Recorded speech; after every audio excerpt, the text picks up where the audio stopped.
Somente o amor será capaz de construir um mundo novo a cantar fraternidade.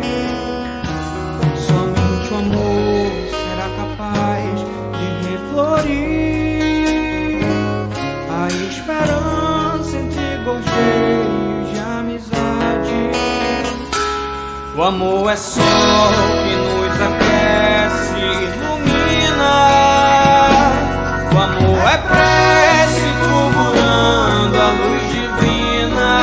E o mundo será feliz somente assim, vivendo a paz, vivendo amor, o amor sem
vivendo a paz, vivendo amor, o amor sem fim,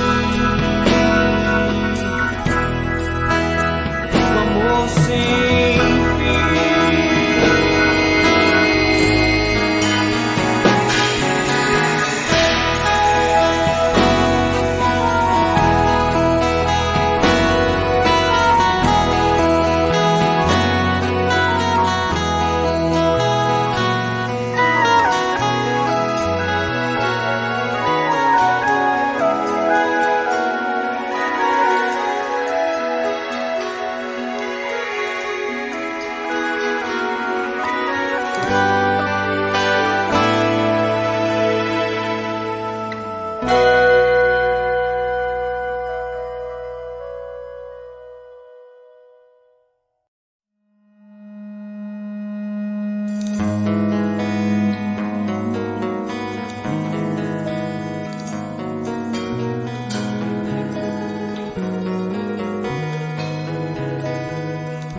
Todos bem-vindos, um bom dia para todos nós que estamos aqui presencialmente, boa noite para aqueles que estão no dia de segunda-feira à noite assistindo pelo canal do YouTube Casinha Belém, que possamos ter um dia abençoado, que essa luz amorosa de Jesus, nesse sol lindo que estamos hoje, domingo, e que possamos estender essa energia favorável para o momento de prece até a noite de segunda-feira. Então, que possamos ter esse momento abençoado, fiquemos com Jesus e com Mãe Santíssima. O exemplo da árvore. Dizem que quando a primeira árvore apareceu na terra, trazia do Pai Celestial a recomendação de alimentar o homem e auxiliá-lo em nome do céu, por todos os meios que lhe fosse possível. Resolvida a cumprir a ordenação do Senhor, certo dia foi visitada por um ladrão, perseguido pela justiça. Ele sentia fome e, por isso, furtou-lhe vários frutos. Em seguida, decepou-lhe muitos galhos, dele fazendo macia cama para descansar e refazer-se. A árvore não se agastou com o assalto. Parecia satisfeita em ajudá-lo e até mostrava-se interessada em adormecê-lo, agitando harmoniosamente as folhas tangidas pelo vento. Erguendo-se fortalecido, o pobre homem ouviu o ruído dos acusadores que o buscavam e, angustiado, sem saber que rumo tomar na várzea deserta, notou que o nobre vegetal, em silêncio, como que o convidava a asilar-se em seus ramos. Imediatamente, à maneira de um menino, o infeliz escalou o tronco e escondeu-se na copa farta. Os guardas vieram e, desistindo de encontrá-lo em razão da busca infrutífera, retiraram-se para lugarejo distante. Foi então que o desventurado desceu para o solo, impressionado e comovido, reparando que se achava à frente de humilde mensageira do céu. Roubara-lhe os frutos e mutilara-lhe as frondes. Entretanto, oferecera-lhe ainda seguro abrigo. O homem infeliz começou a meditar no exemplo da árvore venerável, incumbida por Deus de cooperar na distribuição do alimento de cada dia na terra, e nela reconhecendo verdadeira emissária do céu, e lhe saciar a fome, e lhe dispensar a maternal proteção, abandonou o mal em que se havia mergulhado e passou a ser outro homem.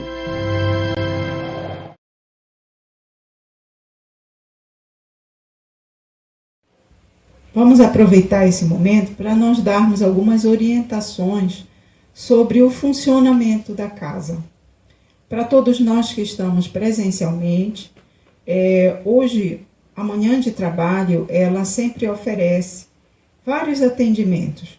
O atendimento fraterno, logo que nós chegamos, para quem tiver realmente sentir no seu coração a necessidade de conversar, compartilhar coisas, né? Ficar à disposição para que a espiritualidade possa, de alguma maneira, trazer orientações. Aqui já vimos que a casa tem a oferecer a conversa amiga, né? Tem vários recursos que no momento surgem e a partir daí indicar as possibilidades de tratamento. A casa também trabalha com a sala de saúde. Então, em geral, para todos aqueles que se colocam à disposição para passar por esse tratamento, aqui presencialmente é feito. À distância, damos a orientação também para quem passou ou por tratamento presencial ou ainda quem acompanha o tratamento que foi orientado via atendimento online, que no dia de segunda-feira também se coloque à disposição para poder acompanhar a prece e fazer o seu momento de sala de saúde. No dia da prece é o dia que nós aproveitamos para fazer a fluidificação de águas, por isso que sempre é oferecido, logo ao chegar, água se quiser adquirir, mas de repente se você puder trazer sua água também, né? O importante é termos uma água apropriada para consumo e que possamos no momento da prece estar aqui oferecendo para que a água possa ser fluidificada, ou seja, a espiritualidade, no momento de oração que estamos todos fazendo juntos, tanto presencial como à distância, possamos ter essa possibilidade de pedir a espiritualidade para trazer medicação espiritual para nós. Então a água tem essa função de ser auxiliar dos nossos tratamentos. Também para quem passou pelo atendimento espiritual e foi indicado fazer salas de saúde, hoje também o dia da prece é dia de nós estarmos fluidificando o nosso lençol. Faz parte desse tratamento de saúde as fluidificações. O lençol, ele é um princípio muito parecido com a água. A espiritualidade, ela coloca fluidos benéficos, favoráveis para o nosso tratamento no nosso lençol. Quando é orientada a sala de saúde ou até a sala de cura, né? Para muitos de nós, vai do nosso merecimento, da nossa fé, para que isso possa ocorrer. E é feita a fluidificação, ou seja, o lençol que foi orientado para ser usado hoje na fluidificação, ele será usado no dia de quarta-feira. Quarta-feira é o dia da visita espiritual, ou seja, essas entidades de luz, protetores nossos, né, nossos anjos, junto a essa equipe espiritual que vem para o nosso tratamento, nos auxiliará no momento em que formos dormir. O momento que nós nos recolhermos, o momento em que foi orientado para fazer o uso do lençol. Esse dia é o dia de quarta-feira. Então, basta que a gente siga as orientações que foram repassadas e, principalmente nesse momento de recolhimento à noite, possamos fazer o uso do nosso lençol. Não precisa ser um lençol novo, mas é importante que a gente possa separá-lo para o período de tratamento. Ou seja, vamos fazer o uso, fluidificação no dia de segunda-feira, para quem está à distância. Hoje nós aqui presencialmente vamos fluidificar os nossos lençóis. Dia de quarta-feira para todos nós é o dia do tratamento em nossas casas. E aí poderemos usar o nosso lençol, tá? A água funciona dessa maneira bem parecida. Então é legal termos a nossa água fluidificada e que possamos fazer uso dela ao longo da semana também. Se trouxermos uma garrafinha, essa garrafinha está sendo fluidificada, nós temos condições de fazer, digamos que essa água render mais tempo. Basta que a gente possa, de repente, separar uma garrafa maior ou uma jarra, colocar essa nossa água fluidificada dentro dessa jarra ou dessa garrafa maior e possamos fazer, completando ela com outra água. O princípio de fluidificação ele é mantido. E aí temos condições de fazer uso dessa água por um tempo maior. Tá? Então é importante que a gente faça isso, porque funciona como o princípio de medicação que a gente já conhece. Se a gente vai fazendo pequenos consumos ao longo da semana, nós temos a possibilidade de receber essa medicação ao longo do tempo. Isso trará benefício para todos nós. O dia de hoje também ele é importante para que possamos receber o passe espiritual.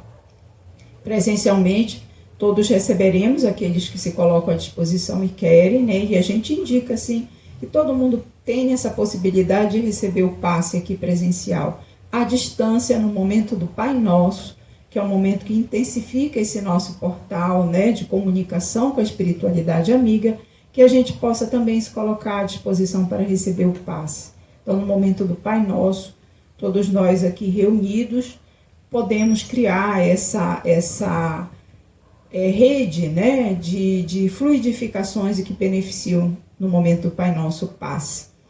Então, é importante que possamos também nos oferecer para podermos também, além de recebermos, a nossa energia, ela também é usada pela espiritualidade para que possamos também promover cura, não só para nós, como para todos os nossos irmãos aqui, nós encarnados e os outros, que nós não temos nem ideia de quantos, né? Mas que com certeza temos muitos irmãos do plano desencarnado.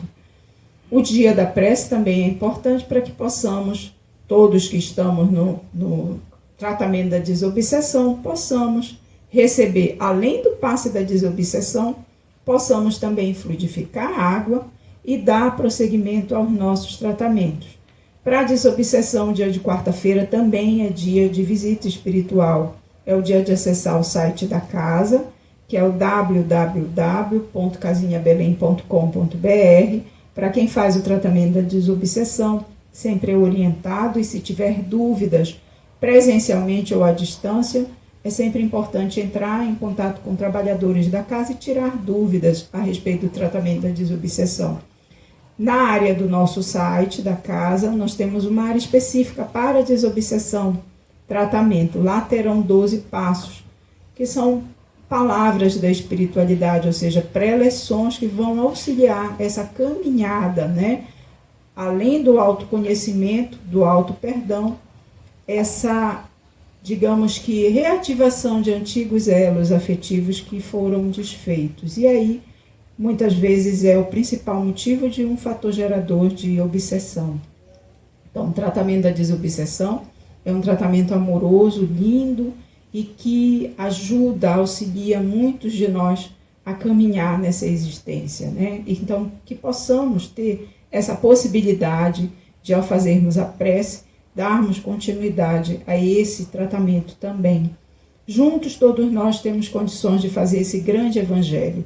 Hoje, aqui reunidos, estamos fazendo um grande evangelho, que é o evangelho da casinha Belém, e que ele acaba se estendendo a todos nós, né? Então, que possamos também, no momento da prece, hoje e à distância, tornarmos, digamos que essa união grandiosa, expandindo, né, a luz de Jesus, de Mãe Santíssima, através da prece, para todos nós, beneficiando nossa família e nossa vizinhança. Toda vez que a gente faz prece juntos, que a gente se, digamos que se irmana, né, para pedir a Deus várias coisas e nos colocarmos à disposição para podermos auxiliar também, a luz de Jesus brilha sobre nossas casas, né?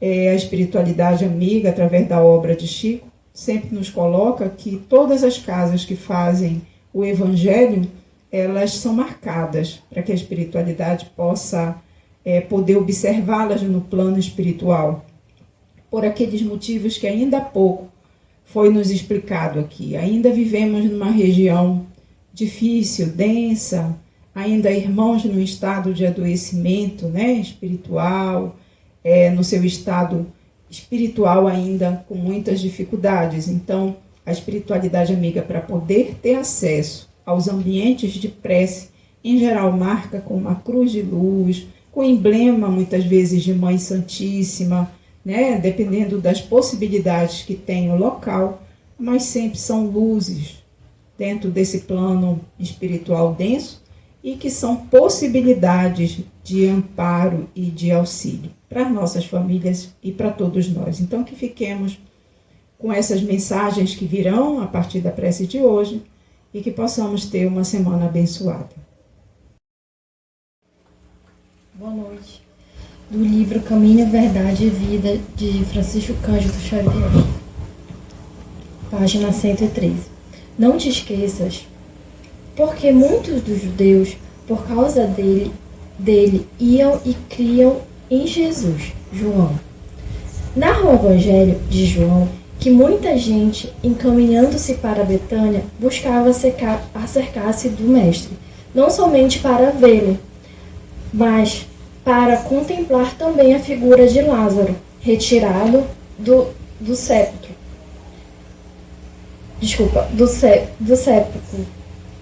Nessa movimentação, muitos iam e voltavam transformados, irritando os círculos farisaicos. Essa lembrança do apóstolo é preciosa. A situação, todavia, é idêntica nos dias atuais. A alma voltada para o espírito quase sempre foi ressuscitada por seu amor, escapando à sombra dos pesadelos intelectuais que operam a morte do sentimento. Muitos homens estão mortos, soterrados nos seus sepulcros da indiferença, do egoísmo, da negação. Quando um companheiro, como Lázaro, tem a felicidade de ser tocado pelo Cristo, eis que se estabelece a curiosidade geral em torno das suas atitudes. Todos desejam reconhecer-lhes as modificações. Se és, portanto, um beneficiado de Jesus,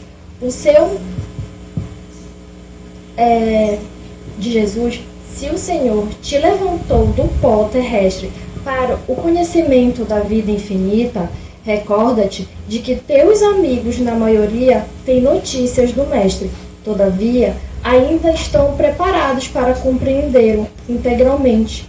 Serás como Lázaro, o ponto de observação direta para todos eles. Somente começarão a receber a claridade da crença sincera por ti, reconhecendo o poder de Jesus para a transformação que estás demonstrando.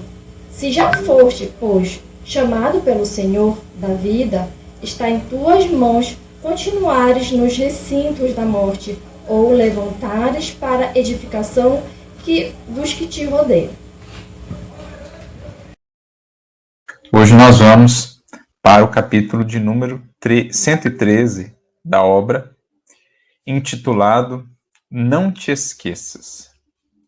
Então, como o próprio título nos diz, algo sobre o qual ou acerca do qual nós não podemos nos esquecer.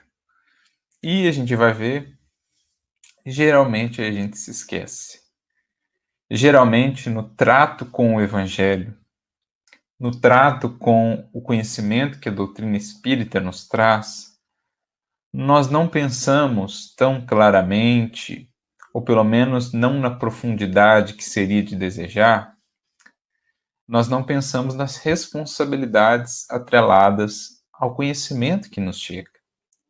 Eu gosto muito dessa frase, quem nos acompanha aí, já viu outras palestras, vai logo identificá-la, a gente se torna às vezes até repetitivo, porque a gente recorre, né, a exemplos, muitas vezes aos mesmos exemplos, porque são exemplos marcantes, mas eu me recordo da frase de Melanie Klein, em que ela, falando a respeito daquela metáfora, daquele símbolo de Adão no paraíso, ela diz: quem quer que coma do fruto do conhecimento é sempre expulso de algum paraíso. E especialmente, amigos, poderíamos acrescentar no que diz respeito ao conhecimento superior, ou seja, aquele que nos chega do mais alto pelos espíritos superiores, sejam pelos missionários que se encarnam vez por outra na Terra, seja pelos espíritos que nos trazem as suas mensagens através de médiuns ao longo dos tempos, né, especialmente após o advento do Espiritismo, a gente não pode se esquecer do valor desse conhecimento e do que está atrelado a este conhecimento. Porque ele chega consolando, explicando, iluminando, arejando a nossa casa mental, nosso mundo interior, mas ele traz também consigo um certo peso, que não precisa ser tão pesado assim se a gente entender a finalidade disso. É o peso da responsabilidade. Se a gente vive bem a responsabilidade, ela deixa de ser tão pesada. É que muitas vezes nós queremos fugir dela, por isso ela parece tão pesada. Mas quando a gente entende que a responsabilidade, na verdade, é garantia de liberdade, não há liberdade real, senão por meio da responsabilidade, no uso do nosso livre-arbítrio, nas nossas escolhas, no que semeamos para o nosso destino e também nas influências que geramos ao nosso redor, não há liberdade efetiva sem o uso consciente, adequado dessa responsabilidade. E o conhecimento, então, especialmente o conhecimento superior das leis divinas, o conhecimento que nos aclara quanto ao destino, à origem, à finalidade da vida, esse conhecimento ele vem acompanhado da responsabilidade. E é isso que Melanie Klein quer traduzir nessa sua frase. Quando eu entro em contato com o conhecimento, eu sou expulso de algum paraíso. Ou seja, isso vai representar para mim algumas responsabilidades novas. Um compromisso com o uso daquele conhecimento. Tanto para o meu progresso pessoal, espiritualmente falando, como o que eu vou semear a partir desse conhecimento recebido. Ou a coerência que eu vou precisar, então, me esforçar para apresentar entre o que é conhecido, o que é falado e aquilo que é expressado, aquilo que é vivido. Porque, querendo ou não, eu passo a ser um arauto, um representante daquela mensagem. Nós, quando nos tornamos espíritas, nós estamos sendo, para muitos, arautos do espiritismo, representantes. O outro, muitas vezes, só vai conhecer o espiritismo por meio daquilo que fazemos.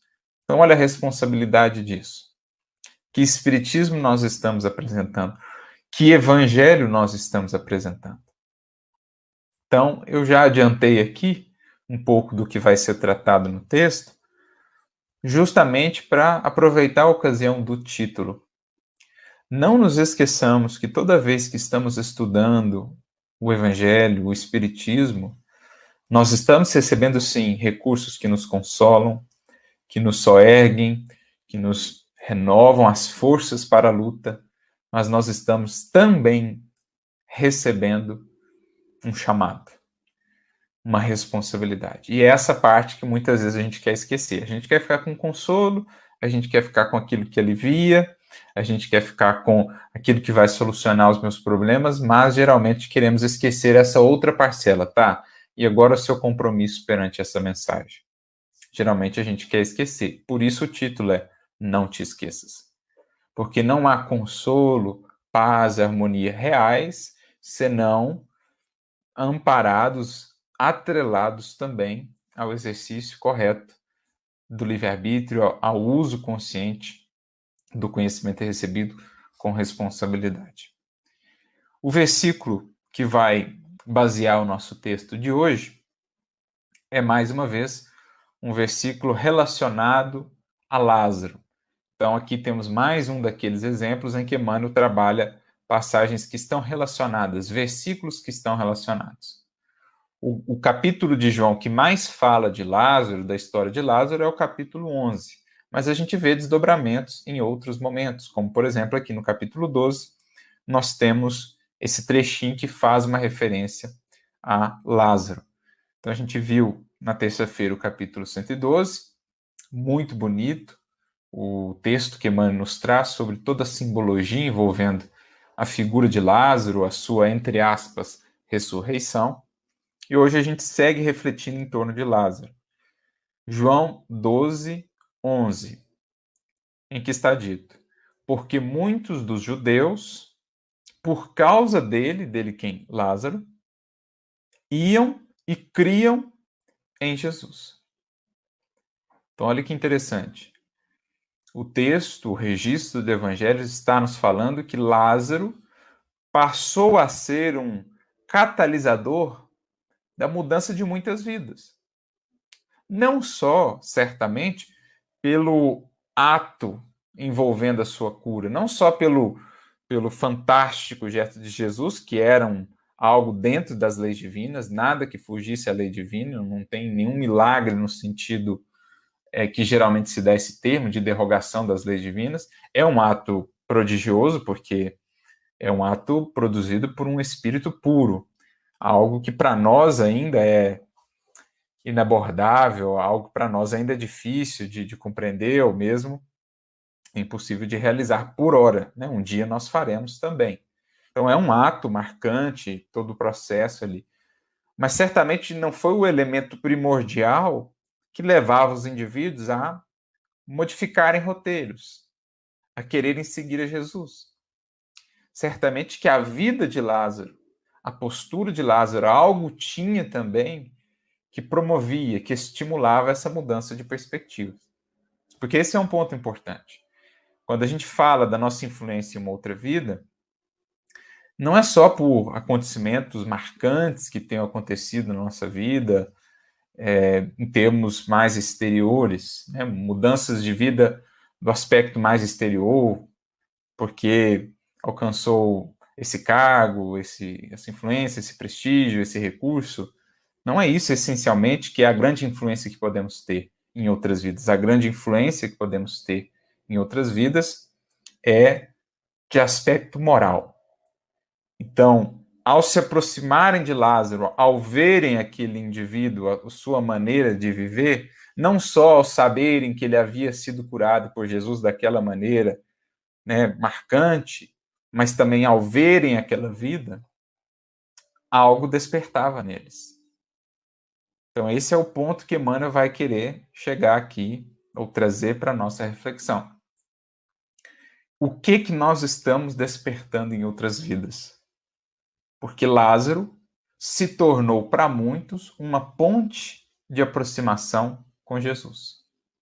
Lázaro, com a sua cura, não só a física, mas com a sua expressão de cura moral, com a sua expressão de harmonia moral, de vivência do Evangelho, fazia com que muitos corações encontrassem ali uma porta, uma ponte de acesso ao Cristo.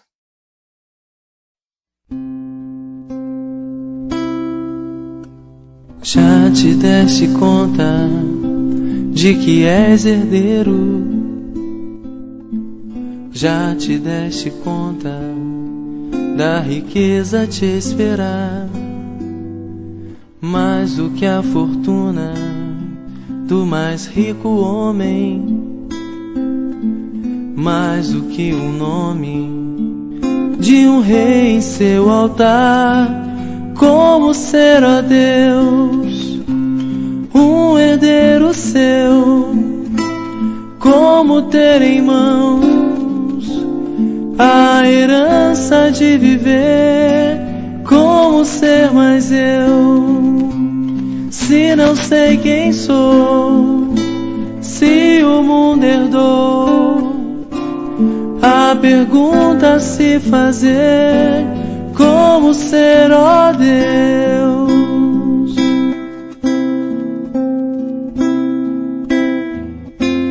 E sempre me respondeste, apenas não quis notar que já era herdeiro seu. Embora eu vivesse sem querer acreditar, sempre fui, ó Deus, um herdeiro seu. Sempre tive em mãos a herança de viver. A verdade então nunca se escondeu. Hoje sou mais eu, porque sei que é do seu amor. Oh, oh, oh, oh, oh, oh, porque sei que é do seu amor.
Pedro Leopoldo fica numa região montanhosa, a 40 quilômetros de Belo Horizonte. Um lugar onde a natureza sempre dá um jeito de surpreender. A mistura de cenários rurais e urbanos, de presente e passado, e histórias impressionantes fazem parte da rotina de seus moradores. Este é o Centro Espírita Luiz Gonzaga, o primeiro fundado por Chico Xavier em 1927. O Centro Espírita Luiz Gonzaga funciona neste endereço desde 1950. Agora, 40 anos antes, em 1910, também neste mesmo endereço, nascia Chico Xavier. Numa casa exatamente como essa daqui, ó. Aqui vocês estão vendo aí, é uma réplica. Dentro do Centro Espírita Luiz Gonzaga funciona também um pequeno memorial, onde é possível conhecer de perto a trajetória de Chico Xavier como médium durante os seus 92 anos de vida. E onde está esta rosa, transportada por um espírito e ofertada a Chico em uma reunião de materialização?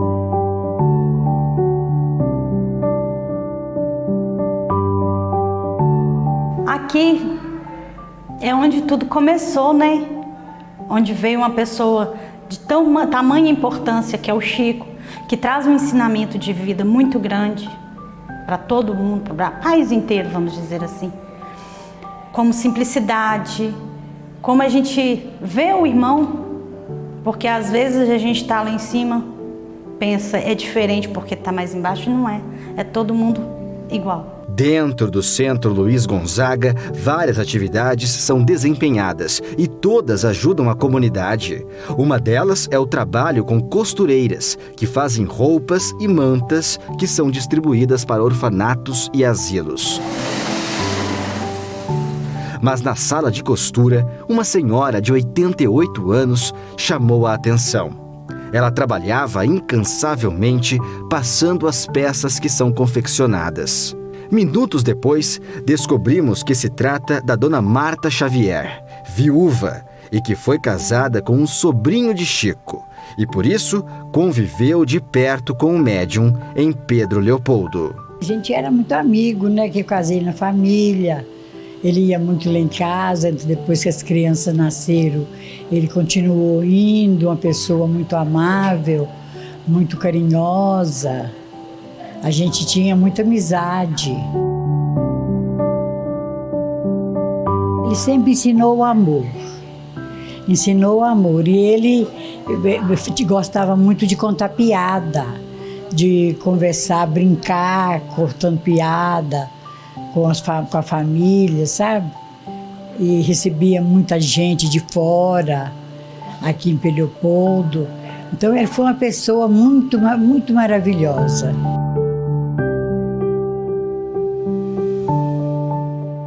Então o Chico foi uma pessoa de luz, de muita luz, muita luz. E é até hoje, né? Porque ele até hoje ele continua amando os companheiros da cidade, a família. Cada sala, cada foto e cada ambiente do Centro Espírita Luiz Gonzaga tem uma energia difícil de explicar. Desde a sua fundação há quase 100 anos, o lema por aqui é ajudar a quem quer que seja, sem julgamentos e sem preconceitos. Sábado passado nós fizemos a distribuição dos cobertores e dos paletó de flanela para as velhinhas que vêm tomar a sopa. Que a gente faz a sopa todo sábado de manhã, em homenagem a ele. A senhora segue forte aos 88 anos. Tô aí pelejando, né? Para cumprir a minha missão. A alma simples de Chico Xavier é o que faz o trabalho nunca acabar por aqui.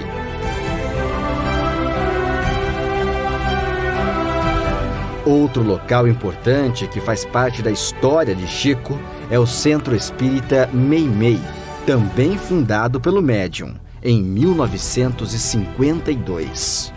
Meimei, o nome dela era Irma de Castro. Ela tinha um apelido de Naná, nasceu em Mateus Leme e fez o magistério em Itaúna e veio para Belo Horizonte.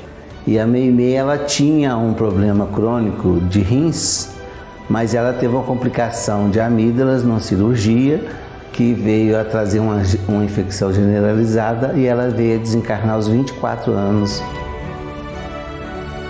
O Arnaldo, que era o esposo, era um ateu e um acaso que não existe encontrou com Chico Xavier em Belo Horizonte. E o Chico o reconhece espiritualmente, fala o nome dele, a dificuldade que ele estava passando, o que impressionou muito o Arnaldo por não conhecer o Chico. E o Chico lá ia a uma reunião mediúnica, levou o Arnaldo e a partir daí o Arnaldo passou a frequentar a nossa cidade de Pedro Leopoldo e iniciou-se nos estudos espíritas. Tornou-se grande amigo de Chico, né? E a Meimei é um nome carinhoso que a Arnalda tratava, de que significa amor puro, é uma expressão chinesa.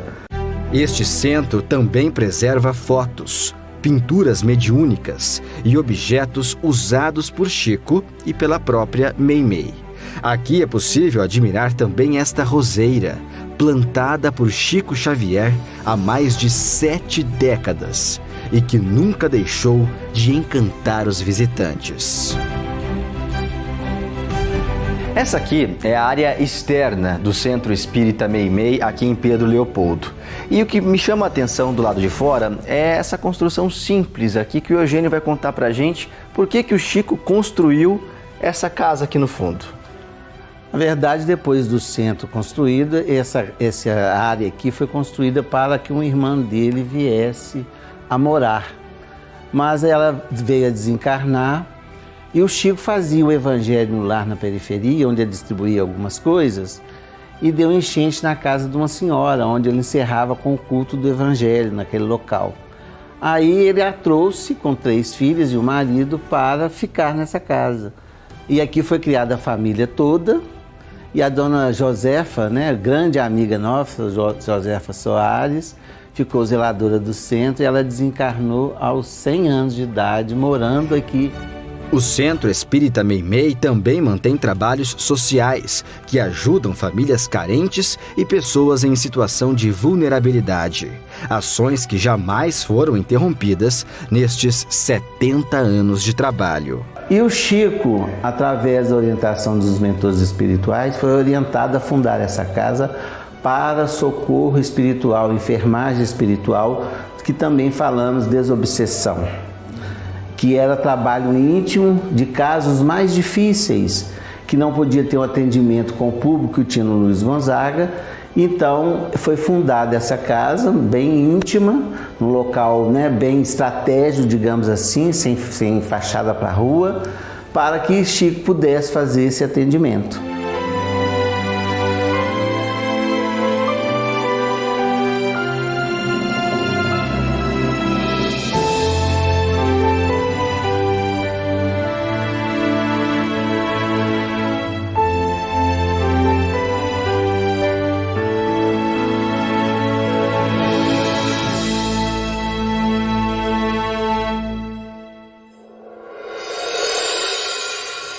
Estava muito próximo quando um repórter lhe fez uma pergunta. Como o senhor explica o título do livro Brasil, Coração do Mundo e Pátria do Evangelho, que recebeu em 1938, quando o Brasil tem milhares de menores abandonados, de desempregados, presos e tanta miséria? E Chico respondeu: meu filho, o fundador do Evangelho foi crucificado. Por que vamos esperar privilégio para um país? Pedro Leopoldo é uma cidade receptiva, acolhe muito bem os seus visitantes. Preservar o seu passado parece ser um desafio constante por aqui. O desenvolvimento mudou o aspecto da cidade, mas não modificou a sua essência. Nas histórias de Geraldo Leão, nas obras de Vânia Braga, na memória da Dona Marta Xavier e na vida de tantos amigos, Chico Xavier ainda permanece vivo, através das lembranças e de obras que recontam a sua trajetória por diversas perspectivas diferentes. O Voo da Garça, o nosso primeiro trabalho, lançado em 2010, é para falar do Chico em Pedro Leopoldo. O segundo, lançado em 2016, nas Trilhas da Garça, é para falar do Chico nas Minas Gerais, sobretudo na cidade de Uberaba. Eu acho que teve uma série de reportagens no passado aqui em Minas Gerais, no jornal Estado de Minas, que chegou nesse nome que eu acho que é bem apropriado: Chico Xavier, o homem chamado amor. A Casa Chico Xavier, a Praça Chico Xavier,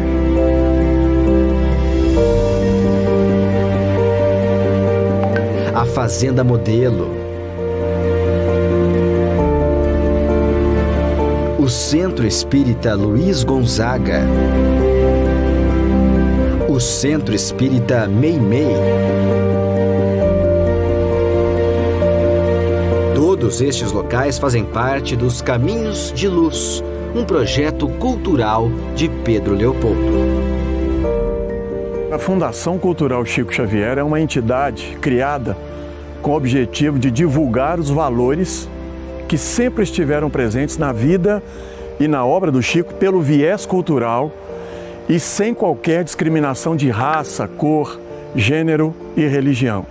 O objetivo, quando ela foi instituída, os Caminhos de Luz, é marcar aqueles locais historicamente importantes quando o Chico aqui esteve na cidade de Pedro Leopoldo, sua terra natal. E em cada objeto, foto ou história que conhecemos, percebemos também que não seria possível contar toda a vida deste homem em uma série. A trajetória desta figura frágil, simples e humilde é um oceano infindável de sabedoria. E estes 4 episódios representam um pequeno aquário nesta imensidão de amor que é Chico Xavier. Se eu tivesse influência, se eu pudesse realizar alguma coisa em benefício da comunidade, e se eu tivesse a menor autoridade para fazer isto, eu apenas repetiria para mim mesmo e para todos os nossos irmãos em humanidade, de todas as terras e de todos os idiomas, aquelas palavras de nosso Senhor Jesus Cristo: amai-vos uns aos outros como eu vos amei. Porque o amor é o esquecimento de si mesmo. Porque no amor nada é pedido para si. O amai-vos uns aos outros foi superado pelo amai-vos uns aos outros como eu vos amei.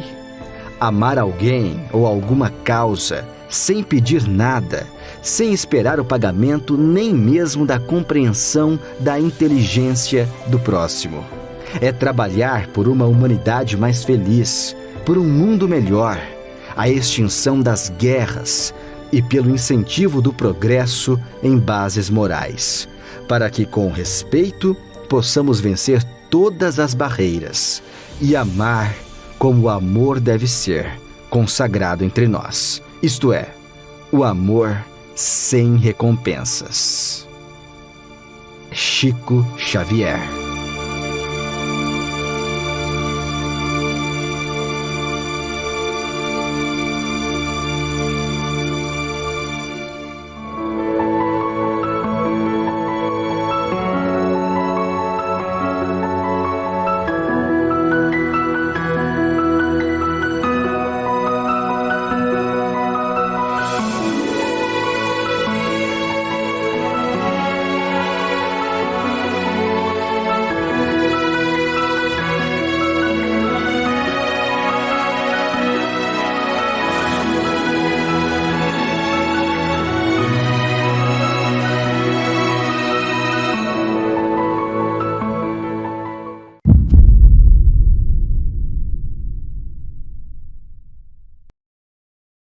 Bom dia a todos, boa noite para quem está conosco no YouTube.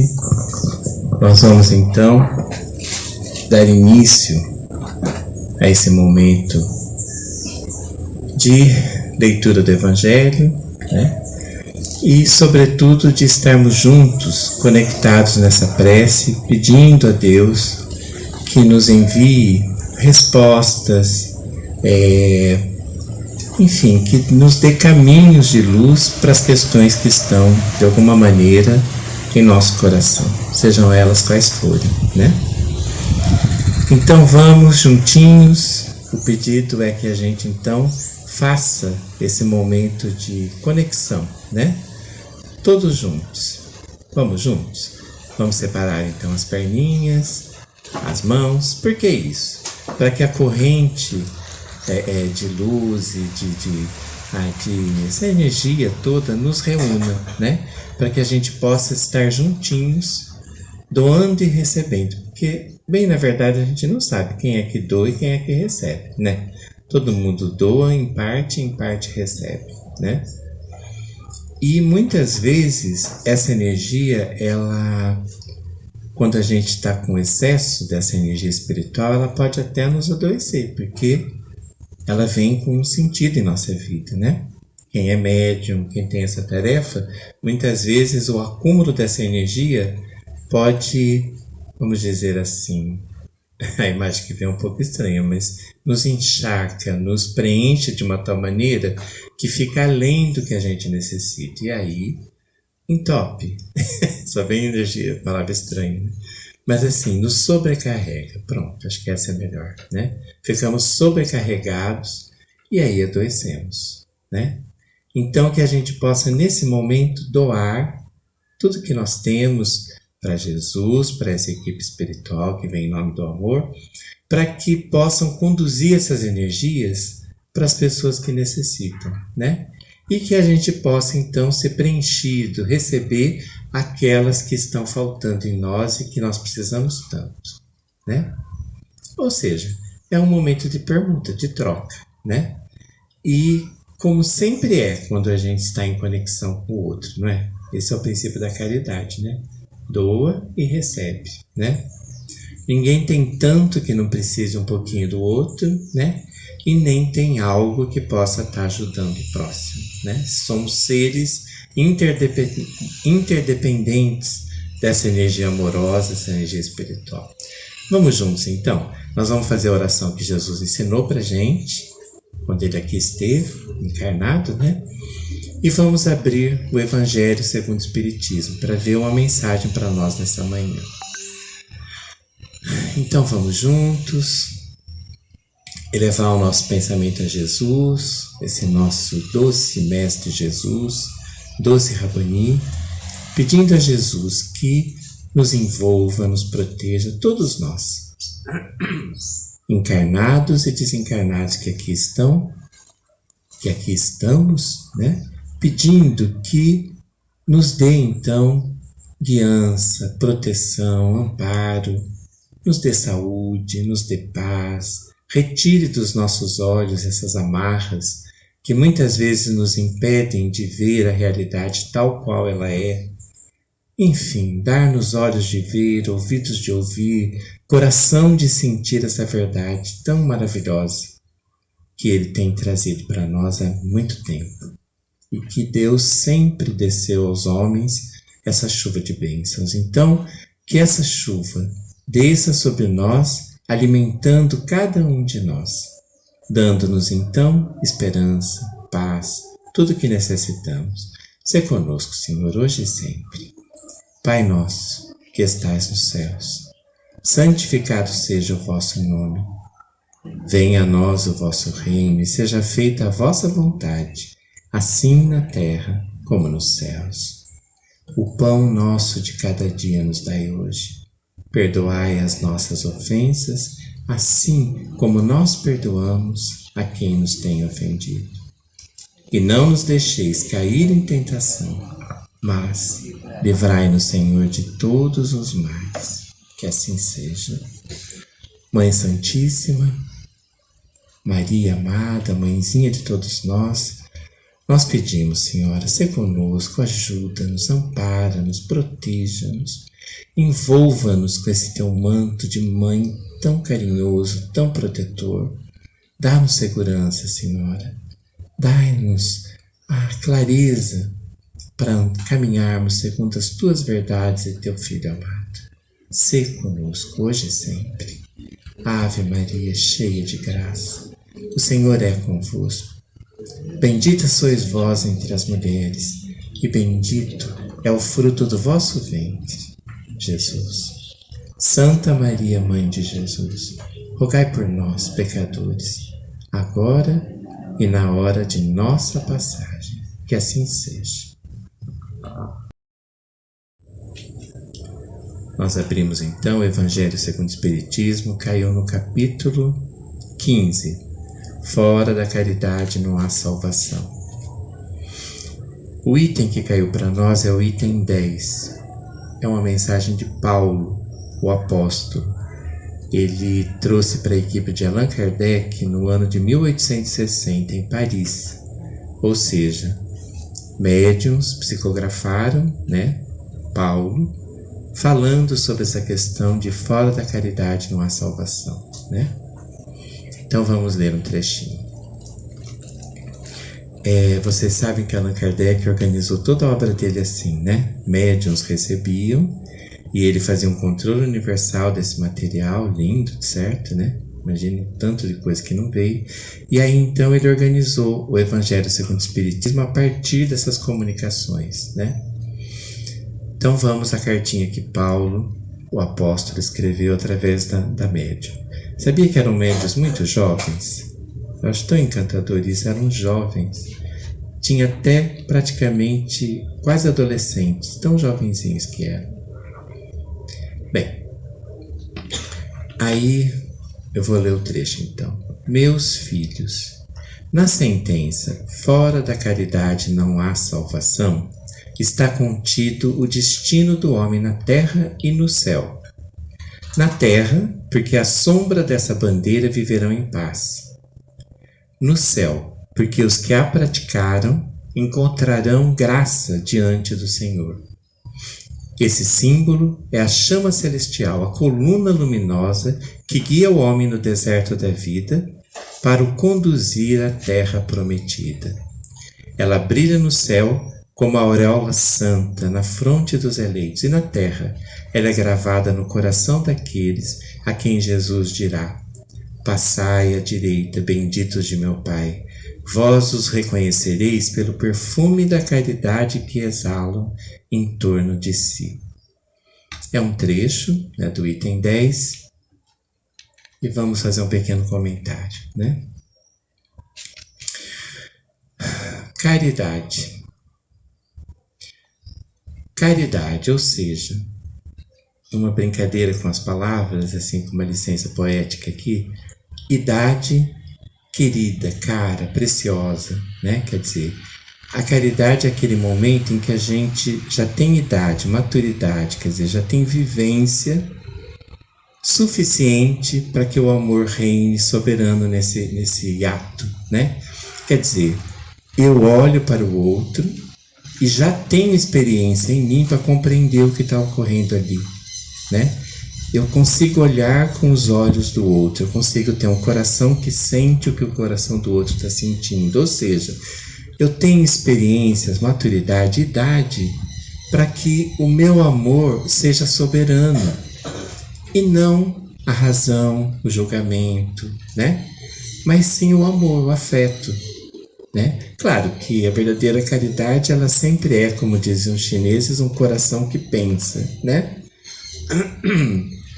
Claro, está reunindo mente e coração, mas assim, soberanamente o sentimento do amor. Caridade, então, é amor, mas é um amor prático. É um amor segundo a máxima do Cristo, né? Lembra quando perguntaram qual é a lei? Lembra a resposta dele? Bom, é a mesma que sempre existiu, né? Amar a Deus sobre todas as coisas, né? Mas aí ele falou, mas nós também podemos dizer de uma outra maneira que está contido tudo. Está contido os profetas, está tudo contido nessa expressão que ele trouxe, que é assim: amar o próximo como a ti mesmo. Ou seja, que o meu amor, né, ele seja norteado, guiado, conduzido pelo amor do outro. Ou seja, se eu consigo sair de mim e entrar no ponto de vista do outro, né, e fazer um elo daí de bondade, de auxílio, eu estou na caridade e estou dentro da lei suprema de Deus, que é a lei de amor, né?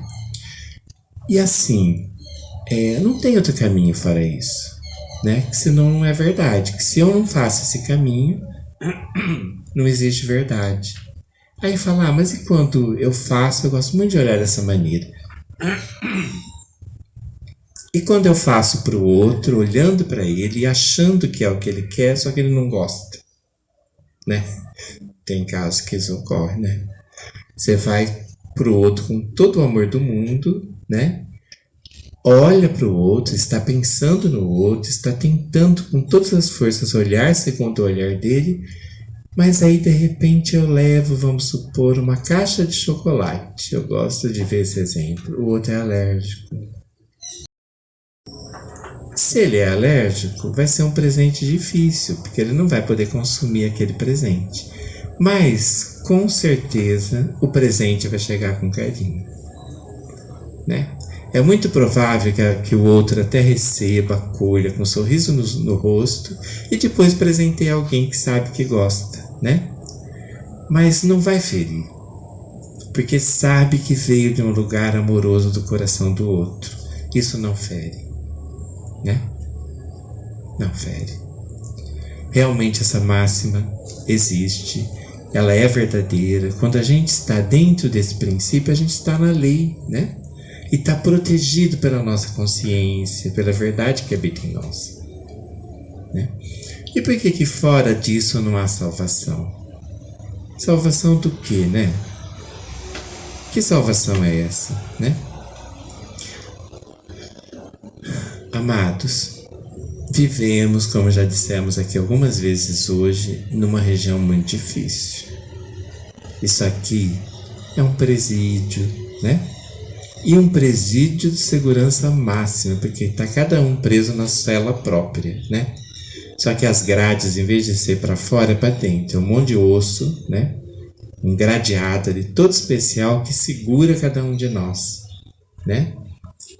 Estrelas de luz e de amor, energia pura, desculpa a expressão, mas assim, trancafiados no corpo durante um tempo. A gente nasce com uma sentença bem definida: este viverá 80 anos, tof, né? Este viverá alguns dias só, esse, né? Ou seja, nós nascemos com uma sentença definida, e assim, com um propósito bem claro: amor. A nossa estadia na Terra está condicionado a um processo lindo, né? É uma prisão das mais modernas e amorosas possíveis. Temos um projeto de felicidade desenhado. Não do jeito que a gente acha que é a felicidade, mas assim, aquilo que realmente nos ajudará a ser felizes, né? Aí nos coloca com o pai perfeito, com a mãe perfeita pra gente, porque foi escolhido antes, tudo, não tem acaso nenhum. Ah, mas porque esse pai só me bate, só me repreende? Bom, isso tem a ver com a nossa alma, com a nossa história, né? Como fomos na vida passada, né? Merecimento. Nascemos, de repente, numa família de alcoólatras. Ai, meu Deus, como assim, né? Isso é o melhor para mim? De certo é. Deus não erra, né? De repente, se a gente vai ver, na vida passada, levou um monte de gente a beber muito, né? Um exemplo que veio assim, só ilustrando. Levamos bebida para uma aldeia indígena para poder dominá-los. Todo mundo, a gente sabe que isso ocorreu no Brasil, né? Todo mundo bebendo muito, não conheciam a bebida, caem em dores horríveis, e aí eu carrego comigo, né? Então, se eu vou nascer numa família em que o álcool, né, é algo que perturba toda a paz, isso foi semeado por mim, não foi em vidas passadas? Então Deus é mau? Fica fazendo olho por olho, dente por dente? Não, Deus é bom. Porque através desse processo eu vou saber exatamente, né, vou desenvolver na minha alma como é lidar com a questão do álcool no cotidiano. E talvez eu nem beba nessa vida, né? De ver meu paizinho mal, minha mãe em desequilíbrio. Então assim, não, o álcool não é bom. E de repente eu posso passar a ser um defensor. Olha aí que tem uma rebelião dos papéis aqui. Posso passar a ser um defensor, né? Da não bebida, da não droga, né? Sem aquele julgamento que é horrível, né, amados? Não tem coisa pior do que alguém assim, alcoólatra. Gente, todo vício é difícil, qualquer um. Comida, um vício terrível. Falar mal dos outros, julgar, vício terrível, né? Jogar muito por dinheiro, vício terrível. Tudo que é muito, né, e negativo, é muito difícil para a nossa alma, não é?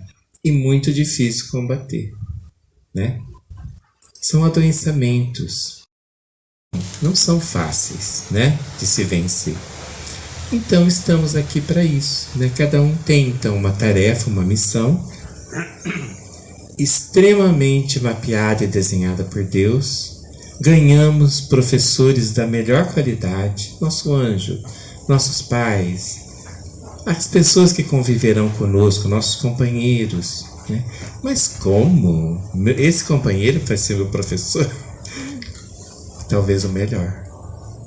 Porque na convivência vai estar demonstrando dia a dia as minhas fraquezas, as minhas inseguranças, né? E aí a gente vai lidando, né, com todos esses sinais que comparecem na nossa vida. Então, são estrelas brilhando mesmo. Ó, não vá por aqui. Esse caminho não é bom. E aí, quando a gente sabe disso, a gente já pode pegar então um caminho bom. Esse não é bom, que bom, então eu já sei o que não é. Agora eu vou atrás do que é, né? Então, salvação do quê? De nós mesmos. Desse repetir constante de erros e dificuldades que a gente faz para nós mesmos, nem é para o outro. Assim, na verdade, é a nossa alma em falência. Às vezes, gente, vidas seguidas. Aí esse vício veio, aí depois veio de novo, aí depois veio de novo. E é fácil saber. Isso se repete na nossa vida, que é uma coisa. Rodou, a gente está lá de novo, naquela arapuca, né? E, gente, impressionante como repete, não é? Vida afetiva, por exemplo, já que eu usei esse exemplo. Aí, nossa, todo um conflito com o companheiro, aí separa. Não, Deus me livre, chama até de defunto, né? Esse morreu, né? Aí vai para um enlace novo, todo feliz. Não, dessa vez vai dar certo. Aí daqui a pouco começa a olhar igualzinho. Se repete aquilo, se repete aquele outro. Aí fica, meu Deus, que dedinho podre, né? Amados, na verdade, isso tem a ver comigo. É lei de atração, né? Eu estou atraindo exatamente aquilo que minha alma precisa para aprender com isso e caminhar. Então, no processo da caridade, quer dizer, quando eu vou para o outro e ajudo, entendo, amo, transformo, eu salvo quem, na verdade? Né?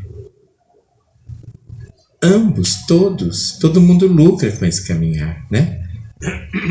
Porque o que há no outro e que também há em mim, ao ser trabalhado, ficamos bem todos, né? Estamos salvos do que? Da dor, do desamor, da dificuldade. E aí abre-se um caminho novo. Mas só abre quando a gente entende, né? Enquanto a gente não entende, fica repetindo, até entender, né? Uma frase do Chico, esses dias nós ouvimos numa live, né? Acho que foi o Geraldinho contando que o Chico falou isso, chama graça. Sabe aquela passagem que Jesus contou de que tem o pastor que cuida das ovelhas, né? Aí uma das ovelhas pula a cerca e vai para a vida, né? Aí o pastor tá com as ovelhas, né? E o que ele faz? Ele não pode deixar todas as ovelhas para ir atrás daquela única que pulou, porque e as outras que vão se perder todas, né? Aí o Chico deu uma ilustração assim. Então, o que Jesus fala? Ele põe um cão para ir atrás dessa ovelha, né? Não é verdade? Aí a gente fica imaginando o cão trazendo a bichinha pela garganta, assim, por cima, né? Aí o Chico comentou, olha, esse cão muitas vezes é a dor, não é? A gente está no aprisco, está no protegido, né? Está dentro do cercado com o pastor, com Deus, com a proteção.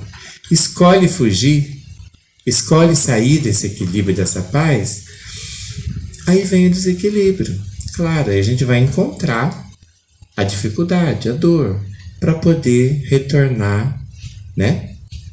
E às vezes a retornar pro aprisco, né? Para proteção do pai, do pastor. E às vezes a mão que fará isso, né? É o nosso aparente inimigo. Só que não é inimigo, né? Se olhar dessa maneira, ele é mais amigo do que a gente imagina. Porque o convívio com ele, com essa dificuldade, nos trouxe para a paz interna e profunda. trouxe, na verdade, para o autoconhecimento, né? Salvou cada um de nós de outras vezes que cairíamos em dor, porque ainda não entendemos nós mesmos e as nossas necessidades, né? E vamos repetir de novo aquela história.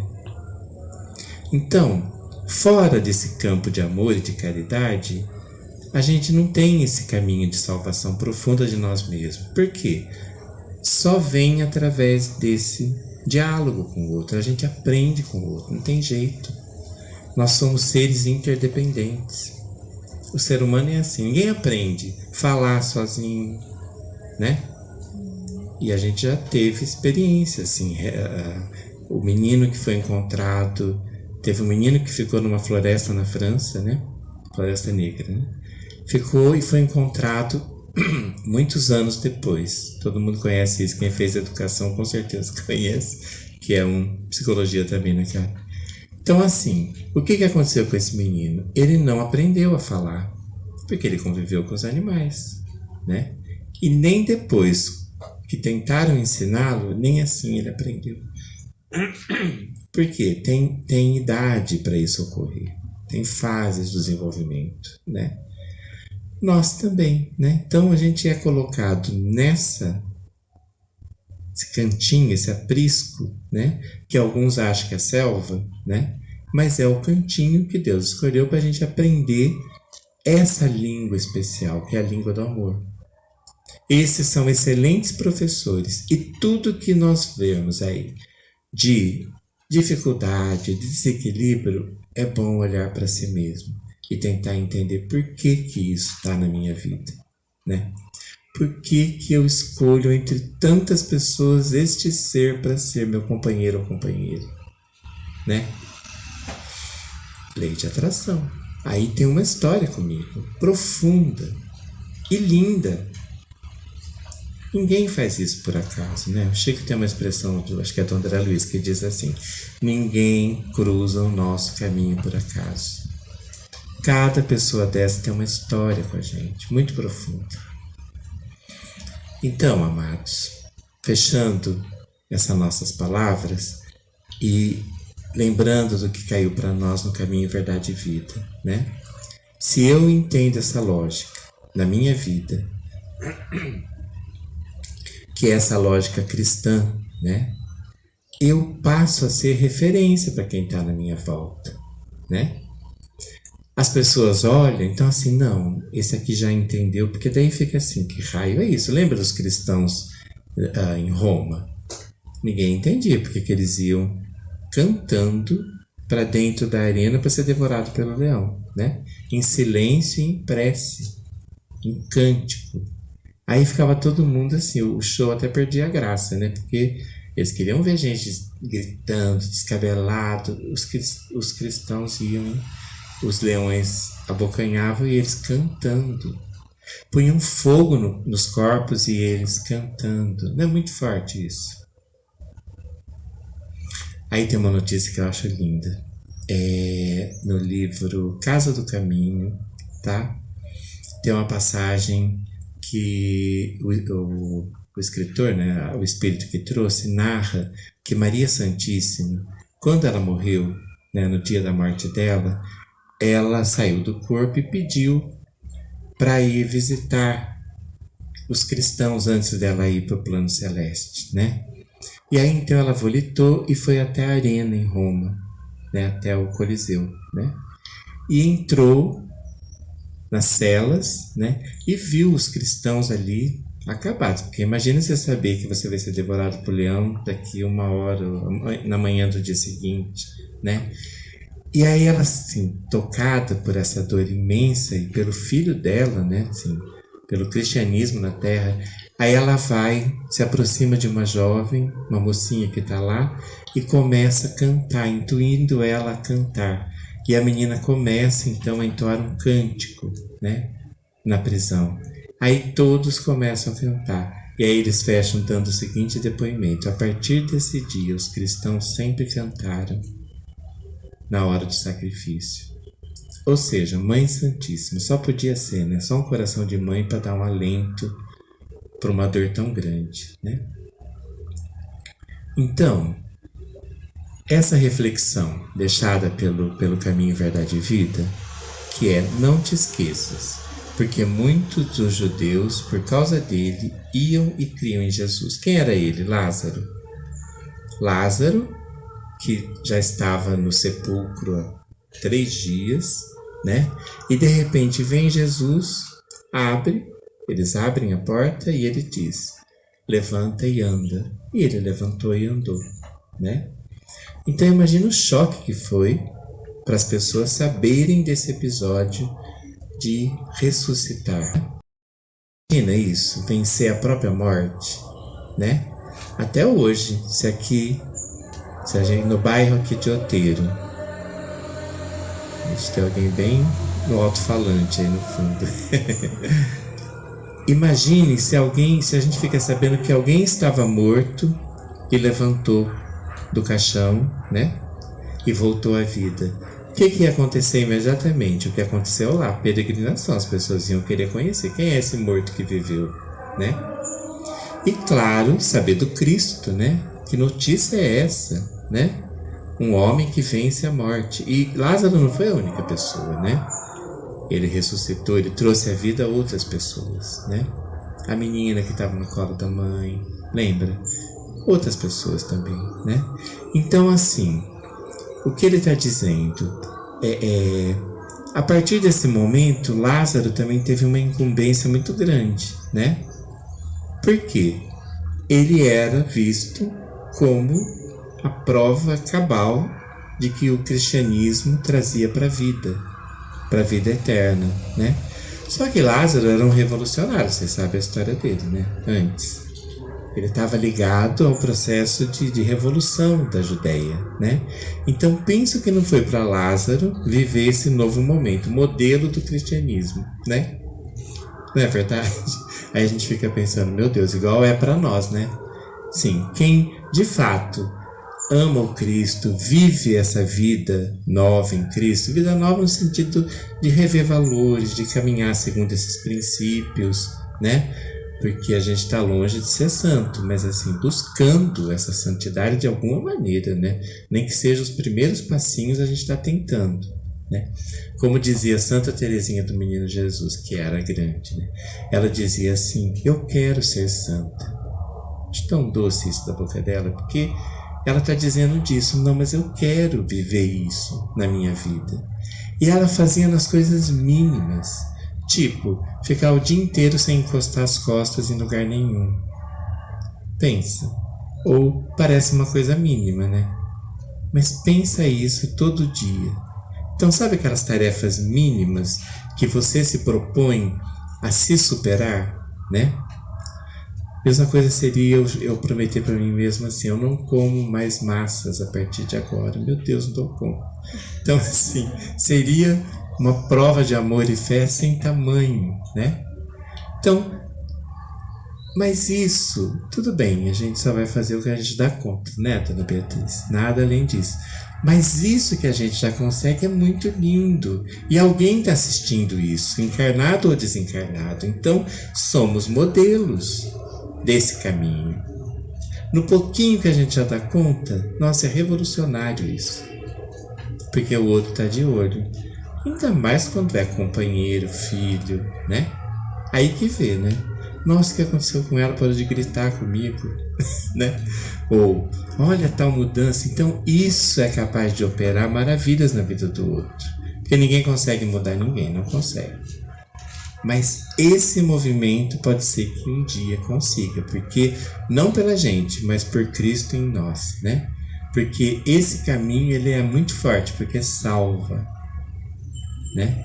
Então, a caridade, ela tem essa força. Ela tem essa força, mas não que nós tenhamos, mas se a gente for instrumento dela, a gente tem, né? Deus brilha em nós. É lindo esse raciocínio, não é? Essa é a mensagem para nós hoje, não é?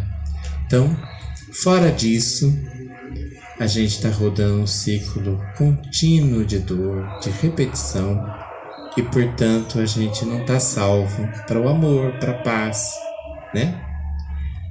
Nós vamos fechar então, tá? Muita paz a todos, que Jesus nos abençoe e que a gente dê conta de fazer esse caminho com bastante verdade. Um beijo no coração de cada um e lembre-se, temos um anjo, ninguém está só. Esse anjo é o mensageiro de Deus na nossa vida. Vamos aproveitar isso com todas as forças. Como que eu falo com o meu anjo? Ame, principalmente o outro, e ele estará coladinho na gente. Paz a todos.